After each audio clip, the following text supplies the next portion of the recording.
Voco, and since they're sponsoring this and they also have some good products, they have a very interesting technology. It's Omersor technology, and their Admira Fusion is their direct restorative material. I like this material for a bunch of reasons. And what is it? An Omersor is an organically modified ceramic material. It's really a light cured material. You can see here it also is indicated as a use as a composite, same way you'd use any composite. Conventional resin adhesive bonding agents are used with it.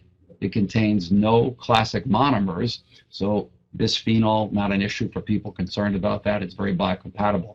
It offers 50% less shrinkage and it significantly less shrinkage stress. So it is a good material. In the past, there have been other products like this.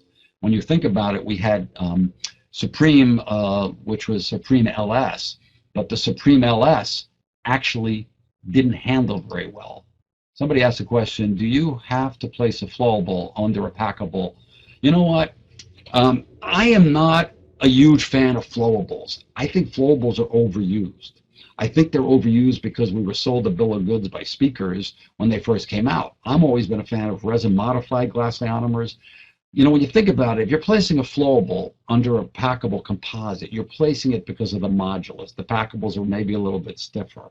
A resin ionomer does the same, has a lower modulus, but has the advantage of what? It chemically bonds to your dentin. If you actually use an adhesive bonding agent, it will still release fluoride, and we did this study through that adhesive bonding layer. So you can if you choose to, but if you don't, you get a chemical bond to dentin, you get your fluoride release. It doesn't have the same coefficient of expansion that a flowable would have. It does a better job sealing those cervical margins, so there are a lot of benefits. It's more moisture tolerant, and it responds to changes in pH. So there are a lot of reasons why it's a good choice. The Omersors, which some of you may or may not know about, what other question? Patients with chewing syndrome, do you always replace the restorations? That's a great question. So what I did on this kid, I'm jumping back a little bit, I just saw this question. I went and checked his bite, so I did the occlusion. A couple of them were a little high. I glued his cervicals, figuring he's just had 8 restorations placed. They were only placed recently. I'm going to get him back in, and I'm going to replace a couple of the restorations. I do a lot of this. It works almost all the time.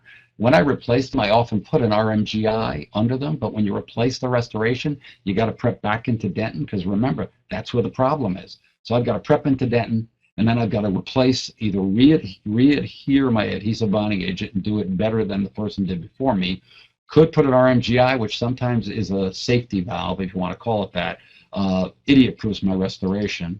Do you think that the dentin total etch is more harmful?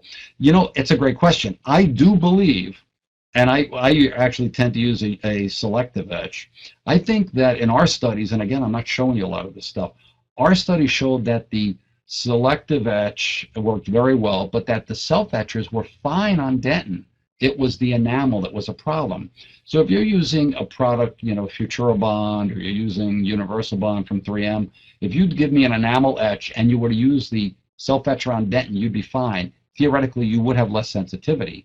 Whenever you bond correctly, with or without a total etch, and you seal a dentin, you should be fine. It's more forgiving in some respects.